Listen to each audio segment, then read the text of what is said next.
काबुल की सत्ता पर तालिबान के कब्जे के बाद जो पाकिस्तान तालियां पीट रहा था वो अब अपना सर पीट रहा है, क्योंकि तालिबान ने पाकिस्तान के खिलाफ खुलेआम जंग का ऐलान जो कर दिया है। तालिबान के सैनिक ड्यूरन बॉर्डर पर खुलेआम पाकिस्तान के नागरिकों को कोस रहे हैं, ठोक रहे हैं।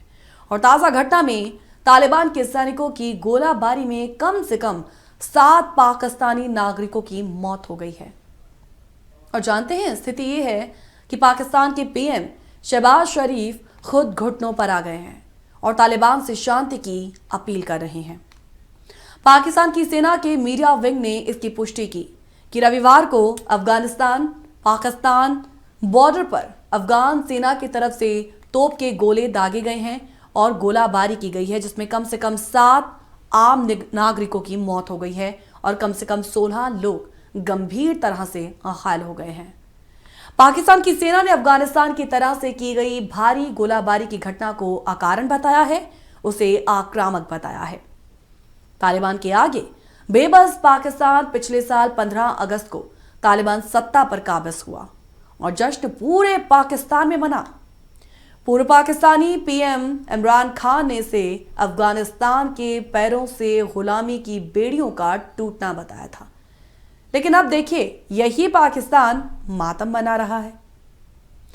तालिबानी शासकों के आगे पाकिस्तान की सरकार और सैनिक बेबस नजर आ रहे हैं।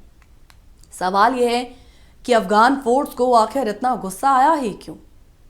अफगान फोर्स ने यह गोलाबारी दरअसल उस वक्त शुरू की जब पाकिस्तान की सेना ने ड्यूरन लाइन पर अफगानिस्तान की तरह से चल रहे एक चेक पोस्ट के निर्माण कार्य को रुकवाने की कोशिश की थी।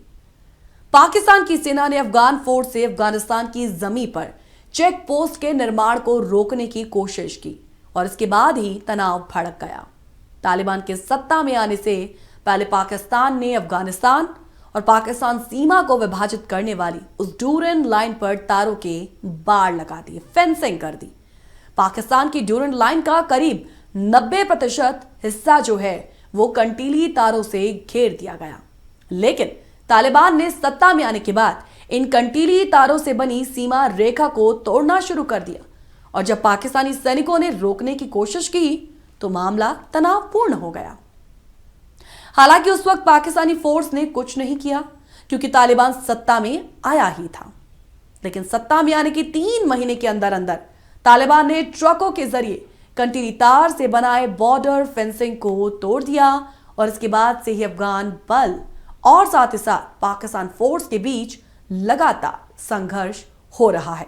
और इसके साथ ही साथ बॉर्डर फेंसिंग हटने से अब पाकिस्तान तालिबान के लिए पाकिस्तान के अंदर हमला करना काफी आसान हो गया, लेकिन इससे अब हो रहा है तो सिर्फ बहुत बड़ा क्लैश, और ये जो क्लैश है कब युद्ध जैसी स्थिति में भी तब्दील हो जाए ये कुछ कहा नहीं जा सकता। बात ड्यूरन लाइन विवाद की कर रहे हैं। ये ड्यूरन लाइन विवाद आखिर है क्या, आइए समझते हैं इसे। दरअसल पाकिस्तान और अफगानिस्तान 2640 किलोमीटर लंबी सीमा को साझा करते हैं और ड्यूरन लाइन को 1893 में हिंदकुश क्षेत्र में स्थापित किया गया था और उस वक्त इस रेखा को अफगानिस्तान और ब्रिटिश शासित भारत के बीच आदिवासी क्षेत्रों से होकर गुजरने वाली रेखा कहा गया था। लेकिन भारत के विभाजन के बाद इसे अफगानिस्तान और पाकिस्तान के बीच की सीमा रेखा ब्रिटिश शासन ने घोषित कर दी, यानी कि ड्यूरन लाइन। और ये रेखा पश्तून आदिवासी क्षेत्रों से होकर गुजरती है और तालिबान पश्तूनों का संगठन है, लिहाजा पाकिस्तान के लिए ड्यूरन लाइन गले की हड्डी बन गई थी। अफगानिस्तान ने कभी भी ड्यूरन लाइन को मान्यता दी ही नहीं है। तालिबान जब पहली बार शासन में आया था तो उस वक्त भी उसने इस ड्यूरन लाइन को खारिज कर दिया और फिर ड्यूरन लाइन के इर्द गिर्द पश्तूनों के एक और संगठन तहरीके तालिबान पाकिस्तान का निर्माण हुआ, जो लगातार पाकिस्तान पर हमले करता रहता है। खराब हो रहे तालिबान पाकिस्तान के संबंध तालिबान के अफगानिस्तान में कब्जा करने की घटना का श्रेय पाकिस्तान ने लिया था, लेकिन अब पाकिस्तान को समझ ही नहीं आ रहा है कि वो क्या करे।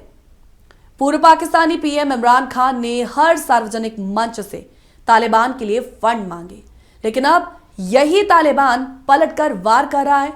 डोरर लाइन के जिस क्षेत्र में ये गोलाबारी हुई वो क्षेत्र स्पेन बोल्डिक चमन बॉर्डर क्रॉसिंग कहलाता है और तालिबान किसी भी तरह इस पूरे क्षेत्र पर अपना कब्जा चाहता है, क्योंकि ये क्षेत्र व्यापारिक नजरिए से काफी महत्वपूर्ण है और इस क्षेत्र से अफगानिस्तान सूखे मेवे, कालीन और खनिज का निर्यात करता है। लिहाजा तालिबान इस पूरे क्षेत्र में अपना वर्चस्व चाहता है। लिहाजा इस बात की उम्मीद काफी कम है कि तालिबान इस क्षेत्र के लिए बगैर शांति से जो है बैठ जाए।